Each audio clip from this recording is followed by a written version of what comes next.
अस्सलाम वालेकुम।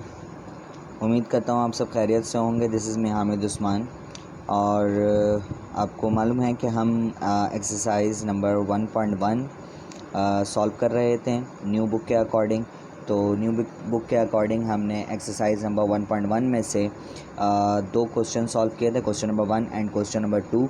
इंशाल्लाह अज़्ज़ा वजल आज हम क्वेश्चन नंबर 3 का आगाज़ करेंगे। क्वेश्चन नंबर 3, 4, 5 और इंशाल्लाह आज ये एक्सरसाइज हम कंप्लीट करेंगे। तो क्वेश्चन नंबर 3 में क्या कहा है, बड़ा ही आसान सा क्वेश्चन है। Represent the following rational number in number line, मतलब नंबर लाइन में रैशनल नंबर को क्या करना है, ड्रॉ करना है आपने। तो बहुत आसान सा क्वेश्चन है, ये आपको रैशनल नंबर दिए जाएंगे, ठीक है। जैसे ये क्वेश्चन नंबर 1 में 8/10 दिया हुआ है, क्वेश्चन नंबर 2 में -8/10 दिया हुआ है, क्वेश्चन नंबर 3 में -1/4 दिया हुआ है, -1/4 क्वेश्चन नंबर 4 में है, 5 में है 2/3 और 6 में है -2/3, ठीक है। इसके लिए सबसे पहला काम आपने क्या करना है, वक्त ज़ाया ना हो इसलिए मैंने ये काम खुद कर लिया, लेकिन ये मैं आपको बता देता हूँ कि ये मैंने किस तरह से किया। ये लाइन सबसे पहले आपने एक ड्रॉ कर लेनी है, उसके बाद लाइन को आपने बिल्कुल हाफ, मतलब बिल्कुल मिड में आपने इसको कट करना है। कट करने के बाद यहाँ पे लिख देना है 0, ठीक है। अब 0 के आगे राइट साइड की तरफ आपकी मर्ज़ी है, ये लाइन मैंने 3 लाइन लगाई हैं, आप चाहें तो 4, 5, 6, 10 जितने चाहें उतने लाइन लगा लें, ठीक है। It's up to you. इसी तरीके से जितने लाइन आपने राइट साइड में लगाएं उतने लाइन जो है वो आप लेफ़्ट साइड में भी लगा लें, ठीक है। अब ये करने के बाद अब आपने सवाल में ये देखना है कि आपका डिनोमिनेटर क्या है। डिनोमिनेटर हमें ये डिसाइड कराएगा कि हमने इन दो लाइंस के दरमियान, मतलब ये जो दो लाइन का गैप है, इनके दरमियान भी गैप है, इनके दरमियान भी गैप है, इन लाइन के अंदर और कितने लाइंस जो है वो हम ड्रॉ करेंगे, ठीक है। तो अगर यहाँ पे डिनोमिनेटर में 10 है तो अंदर हम 9 लाइन ड्रॉ करेंगे, ठीक है। अगर डिनोमिनेटर में 8 है तो अंदर हम 7 लाइन ड्रॉ करेंगे। अच्छा, सवाल ये आता है कि ऐसा क्यों करेंगे, तो वो ड्रॉ करने के बाद आपको पता लगेगा। तो मैं यहाँ पे ड्रॉ कर देता हूँ। तो यहाँ पे है 1 2 3 4 5 6 7 8 9।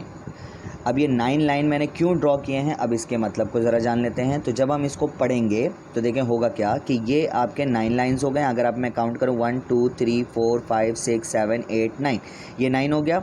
तो 10वीं लाइन जो होगी वो ये वाली लाइन होगी, ये जो 1 है ना, ये हो गई 10वीं लाइन, ठीक है। इसी तरीके से सोन आगे भी हम कितने लाइन को पुट करेंगे, 9 लाइन। इसी तरीके से आगे भी कितने लाइंस हो जाएंगे, 9 लाइन।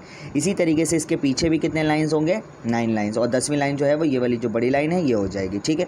अच्छा, अब इनके नाम क्या देंगे, अगर ये पूरा हो रहा है तो ये हो जाएगा 1, ये हो जाएगा 2, ये हो जाएगा 3। इसी तरीके से इसको मैं कहूँगा 1 2 3, लेकिन ये 0 से बैक साइड में है, तो मतलब अगर लेफ़्ट साइड में हो तो सबके सब क्या होते हैं, नेगेटिव। ये मैंने लास्ट वीडियो में जो है वो आपको बताया था, तो अगर लास्ट वीडियो आपने नहीं देखी तो उसको देखें लाजमी, ठीक है। ये हो गया -1, ये हो गया -2 और ये हो गया -3। और अगेन मैं रिपीट कर दूं कि ये नंबर आप आगे भी बढ़ा सकते हैं, ये डिपेंड करता है आपके ऊपर। तो ये सारी लाइनें मैं ड्रॉ कर देता हूँ, यहाँ पे भी मैं ड्रॉ कर देता हूँ। कितनी लाइन ड्रॉ करूँगा, 9 लाइन। 10वीं लाइन कौन सी होगी, ये वाली लाइन होगी। तो 1 2 3 4 5 6 7 8 9, ठीक है। तो इसको सबको मैं ड्रॉ कर देता हूँ और फिर एक साथ। तो देखें मैंने ये लाइन ड्रॉ कर दिया। अब काम क्या है कि अब आपने इन नंबर लाइन में रैशनल नंबर को, जो आपको गिवन नंबर है 8/10, इसको किस तरह से शो करेंगे। तो पहली बात तो ये कि आप ये डिवाइड करके देखने के बजाय आपको मैं आसान ट्रिक बता देता हूँ कि अगर नॉमिनेटर आपका ऊपर वाला जो होता है वो नॉमिनेटर होता है, नीचे वाला जो होता है वो क्या होता है, डिनोमिनेटर। अगर नॉमिनेटर की वैल्यू डिनोमिनेटर से कम है तो वो वैल्यू हमेशा 0 और 1 के बीच में आएगी। इसको प्रैक्टिकल करके देख लेते हैं कैलकुलेटर में। तो मैं यहाँ पे कैलकुलेटर में लिख रहा हूँ 8/10। तो देखिए ये क्या आ रहा है, 0.8 आ रहा है। इसका मतलब ये हुआ कि ये 0 और 1 के बीच में है, मतलब 0 और 1 के बीच में। तो खैर हम इस तरीके से नहीं करेंगे, ये तो मैंने बता दिया कि आपको पॉइंट में कि वो 0 और 1 के बीच में लाई कर रहा है। इसका मतलब हमारा जो काम असल होगा वो 0 और 1 के बीच में होगा। ये लाइन आपने ड्रॉ नहीं करनी, ठीक है, ये सिर्फ समझाने के लिए बताया। तो अब आपने काम करना है कि आपने ये मान के चलना है कि ये 10 लाइन हो गई, ठीक है, ये 10 लाइन हो गई। अब आपने ये देखना है, काउंट करना है। तो 0 के बाद ये पहला हो गया आपका 1, ये हो गया 2, ये हो गया 3, ये हो गया 4, ये हो गया 5, ये हो गया 6, ये हो गया 7, ये हो गया 8। तो जो 8वें नंबर वाली लाइन है आपकी, इसको आपने यूँ करके थोड़ा सा क्या कर लेना है, बड़े साइज से कर लेना है, या तो नीचे कर लें या तो ऊपर कर लें, ठीक है। यहाँ पे आपने लिख देना है 8/10 और आपका काम ये क्या हो गया, complete. Same as it is इसका जो क्वेश्चन नंबर 2 है, क्वेश्चन नंबर 2 में भी वैसे ही काम होगा। तो इसमें भी वही 10 लाइन ड्रॉ करेंगे, तो मैं वैसे ही ड्रॉ कर देता हूँ, फिर उसके बाद मैं आपको बताता हूँ, ठीक है जी। जैसे कि मैंने अभी बताया कि क्वेश्चन नंबर 2 जो है वो आपके क्वेश्चन नंबर 1 की तरह है, बस ये किस में दे दिया, माइनस में। अगर माइनस में दे दिया तो आप कहाँ पे देखेंगे, बैक साइड पे, मतलब 0 के बैक साइड में, तो सारे नंबर किस में होते हैं, माइनस में, तो यहाँ पे लिख दिया माइनस। अब इसमें भी वैसे ही काउंट करेंगे, 8/10 है, इसका मतलब नॉमिनेटर क्या है, कम है, डिनोमिनेटर क्या है, ज़्यादा है, तो इसका मतलब ये 0 और 1 के बीच में लाई करेगा, लेकिन यहाँ पे माइनस है तो ये 0 और 1 के कौन से साइड पे माइनस लाई करेगा, ये बैक साइड पे। तो आपने 8वें नंबर पे देखना है, यहाँ से आपने काउंट करना है 1 2 3 4 5 6 7 8 9। तो 8वें नंबर पे जो आएगा उसको लाइन पे आपने इस तरीके से ऊपर तक कर लेना है, हाइट पे ले जाना है और यहाँ पे लिख देना है -8/10। बड़ा ही आसान सा क्वेश्चन था। इसी तरीके से हम क्वेश्चन नंबर 3 को करेंगे। तो क्वेश्चन नंबर 3 में भी वही कहानी है। आपने सबसे पहले जो है वो लाइन ड्रॉ करना है। लाइन ड्रॉ करने के बाद एक बीच से लाइन कट करनी है, उसको 0 का नाम देना। फिर उसके बाद आपने जितनी मर्जी लाइन लेनी है वो आप लगा लें। तो यहाँ पे लिख दिया 1 2 3, ये हो गया 1 2 3। अच्छा, बैक साइड पे तो ये सब के सब किस में होंगे, माइनस में होंगे। अच्छा, अब नीचे क्या है, 4 है, तो आपने एक नंबर कम करके यहाँ पे लाइन ड्रॉ करना है, मतलब 1 2 3। कितने लाइन ड्रॉ करने हैं, 3। इसी तरीके से 1 2 3, इसी तरीके से 1 2 3। यहाँ पे भी क्या हो जाएगा, 1 2 3 1 2 3 1 2 3। क्लियर है। अच्छा जी, अब क्या होगा कि अगर यहाँ पे 1 1/4 है, जिसका मतलब ये है कि 1 जो भी पहले आपको दिया हुआ होगा ये होल नंबर में, तो आपको ये इंडिकेट कर रहा है कि आपने जो नंबर लाइन ड्रॉ करना है वो 1 के बाद ड्रॉ करना है। अगर यहाँ पे 2 होता तो आप ये कहते कि 2 के बाद जाना है हमें। अगर यहाँ पे 3 होता तो 3 के बाद हमने देखना होता। अगर यहाँ पे 4 होता तो 4 के बाद देखना होता। ठीक है, तो इन्होंने कहा 1 के बाद देखना है, तो 1 के कितने बाद देखना है। आपने नीचे वाले का काम कर लिया, डिनोमिनेटर का, 1 के पहले नंबर पे। तो 1 के पहले नंबर, 1 के बाद पहला नंबर कौन सा है, ये वाला। तो इसको आपने ऊपर कर देना है और लिख देना है 1 1/4। इसी तरीके से अगर यहाँ पे माइनस आ गया तो सेम एज इट इज़ वैसे ही काम होगा। यहाँ पे हो गया 1 2 3, ये भी हो गया 1 2 3, लेकिन ये बैक साइड में तो सबके सब किस में हो जाएंगे, माइनस में। अभी क्या है, 1 बता रहा है, लेकिन क्या है माइनस में, तो इसका मतलब आप पीछे साइड पे जाएंगे। तो 1 के बाद मतलब यहाँ पे, ठीक है, 1 के बाद इस तरफ। तो 1 के बाद कौन सा नंबर, पहला नंबर। तो आपने इसको इस तरह से ऊपर कर दिया और यहाँ पे लिख दिया -1 1/4। Same as it is question number 5 है। 5 में भी आपने वैसी लाइन ड्रॉ करनी है, ठीक है, और बीच से लाइन कट करना है। ये हो गया 1 2 3 1 2 3। अभी किस में आ जाएगा, माइनस में। ठीक है। अच्छा जी, अब इसमें क्या है, नीचे क्या है 3, तो इसका मतलब इसके अंदर कितनी लाइन ड्रॉ करनी है, 2 लाइन। ठीक है, एक कम ड्रॉ करते हैं, 1 2।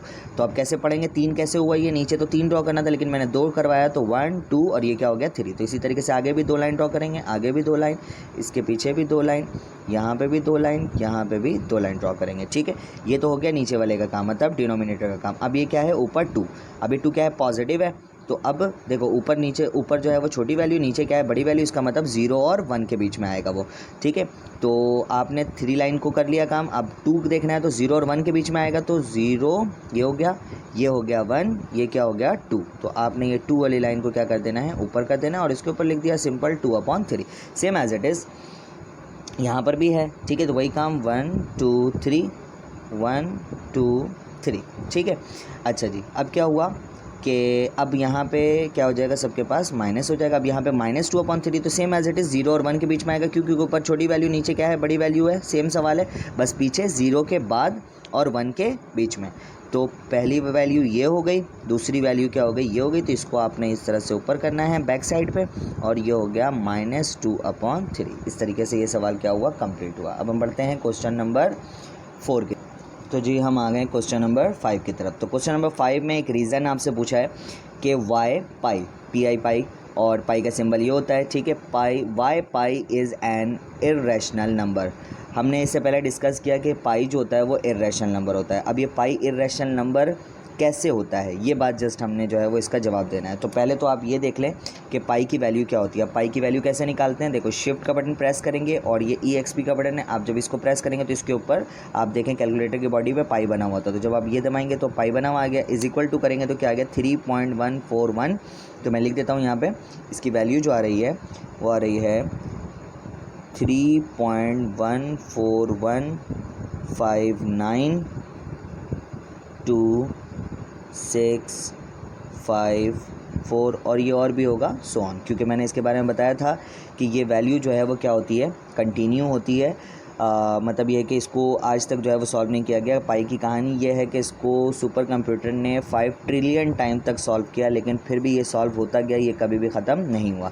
इसका मतलब ये हुआ, हमने लास्ट लेक्चर में जो है वो लास्ट वीडियो में ये डिस्कस किया था कि पॉइंट के बाद अगर नंबर कंटिन्यू हो तो उन्हें क्या कहते हैं। उन्हें हम पहली बात ये कहते हैं कि वो क्या है, नॉन टर्मिनेटिंग नंबर है। ठीक है, पॉइंट के बाद वो क्या है, कंटिन्यू है। तो आपने पहले लिख देना है, इसके जवाब में आप लिख रहे हैं तो आपने लिखना है बिकॉज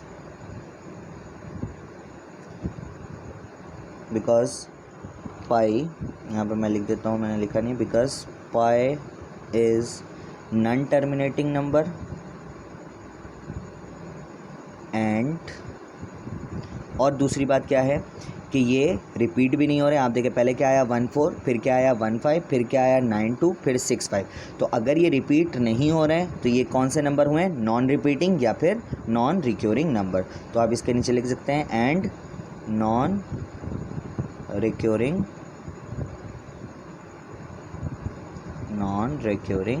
या फिर नॉन रिपीटिंग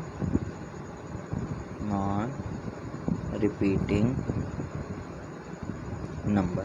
जस्ट इतना सा आपने जवाब देना है और ये काम क्या हो गया, ख़त्म। आपने पहले करके दिखा देना है कि ये वैल्यू क्या आई और फिर उसके बाद इसका जवाब दे देना है। क्या जवाब है, because pi is non terminating. Non terminating क्यों है, क्योंकि ये ख़त्म नहीं हो रहे हैं, कभी भी चलते ही चले जा रहे हैं। इसी तरीके से अगर दूसरी बात करें तो ये रिपीट भी नहीं हो रहे हैं, तो ये क्या हो गया, नॉन रिक्योरिंग या फिर नॉन रिपीटिंग नंबर हो गया। तो इस तरीके से हमारा क्वेश्चन नंबर 4 और क्वेश्चन नंबर 5 क्या हुआ, कंप्लीट। अगले लेक्चर में हम क्वेश्चन नंबर 6 को डिस्कस करेंगे। तब तक के लिए मुझे इजाज़त दीजिए, और अगर आपने अभी तक चैनल को सब्सक्राइब नहीं किया तो लाजमी चैनल को सब्सक्राइब कर दें ताकि आने वाली वीडियो की नोटिफिकेशन आपको मिलती रहे, और अपने दोस्तों के साथ शेयर करना ना भूलें ताकि उनके भी मसले जो हैं वो हल हो जाएं। तो तब तक के लिए मुझे इजाज़त दें। अस्सलाम वालेकुम रहमतुल्लाहि व बरकातुहू।